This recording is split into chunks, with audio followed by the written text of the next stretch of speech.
Hi guys, so it's wiring up time. I've got all the bits and pieces I need here. I'll just run you through them. I've got various pieces here. Wiring diagram, scratch plate, Fender Tex-Mex pickups. We've got ports, CTS ports and a couple of orange drop capacitors, 47 microfarad, and we've got various bits of wire, side cutters, multi-tester, and a soldering iron and a screwdriver, which come in handy. Not forgetting solder and a wee bit of wire wheel to clean the solder tip. I've also got shielding tape, but the back of the plate is shielded, so I'll not need it for that. Okay, so I've put the two tone pots together. I've got the volume pot there, and I've screwed the nuts up. I've just noticed the scratch plate isn't countersunk for the screws that go on for the 5-way switch, and these are like countersunk screws, so just going to give it a wee remute.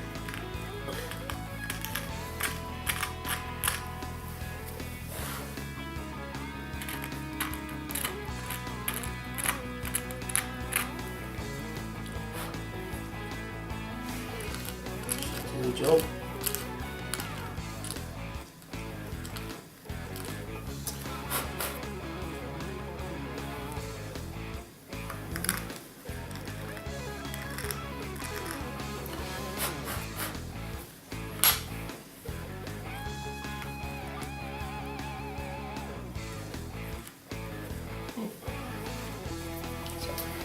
For those unacquainted with technical jargon, in Scotland, remute means to remount one hole. Well, that sounds a wee bit naughty. Right. Going by the Fender diagram, the white wire is the neck,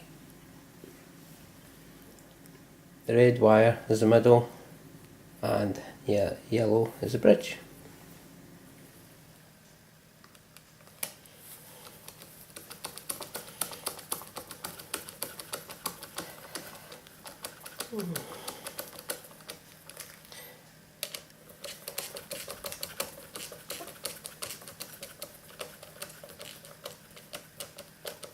That's the last one in.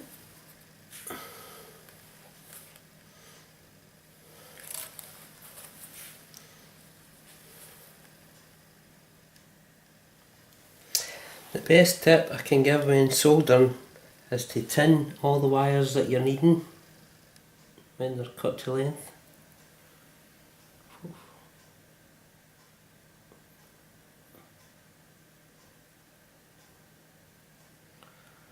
Like so. And when you're soldering to the volume pots and the tone pots, just turn the volume right the way down. That way if you overheat and do burn the track, it's not going to be audible when you're actually turning the wheel around. So just make sure they're down to 0. Well, that's as wired up, and I've tidied up the wires with some tie wraps and stuff, keep them out of the way. What I've done here, just about to, is stick a wee link between the treble and the bridge on the switch. That will let the tone control both the bridge and the middle pickup, which is a lot handier. So that's all that needs.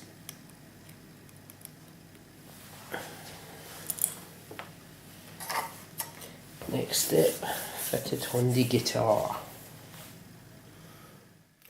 Don't forget to run a couple of cables for running to your springs at the back, so your strings are obviously earthed, and a lead to run to your shielding tape for an earth. Another wee problem I've come across, I knew the nut was pretty guff anyway the second I seen it, But that's the sort of typical distance to the middle of the fret, and it's ultra little.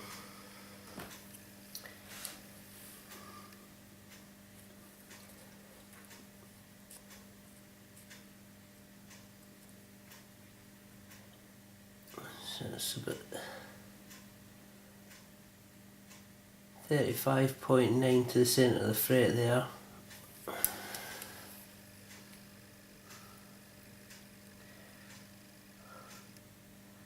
.1 to the centre of the fret this side. You can actually see how the end of the neck and the fret width there is about a mil difference. So that's not great. Now I'm going to just try and experiment in cutting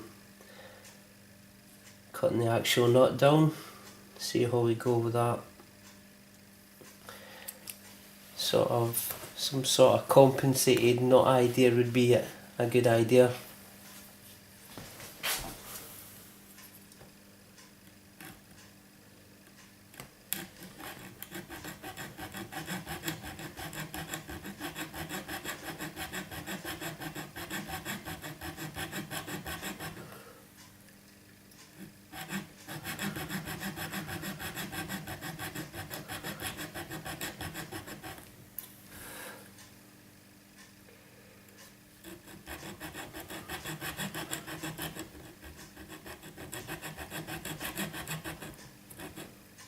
I'm not too worried about making a total mess of this, as I was planning on replacing the knot at some point anyway.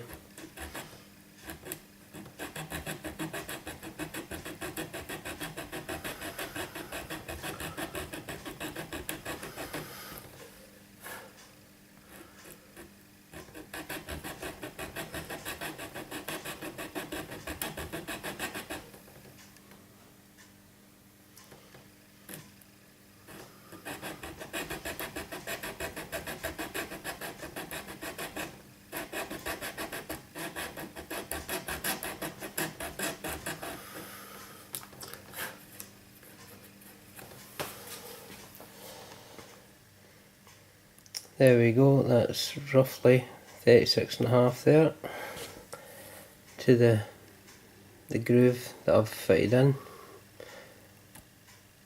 Certainly a bit of a difference. And side 2, obviously angled it over so it's slightly further in at this end as what it is at this end. And hopefully that'll keep the first few frets spinning in tune in the open position.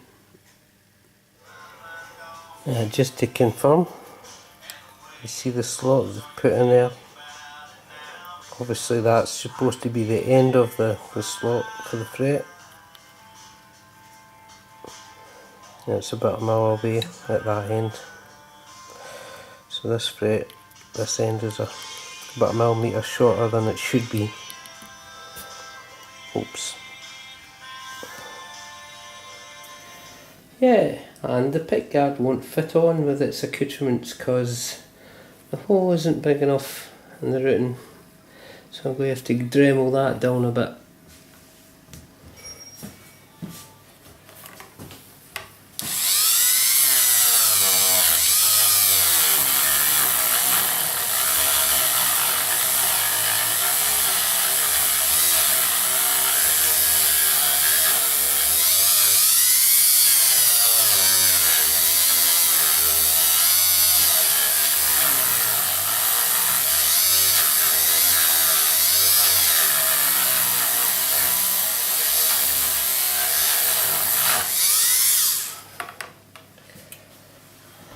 Right, I've got the plate on. Instead of sticking all the strings on to give it a test, I thought I would stick an old string on just to give it a quick test to make sure everything seems to be alright.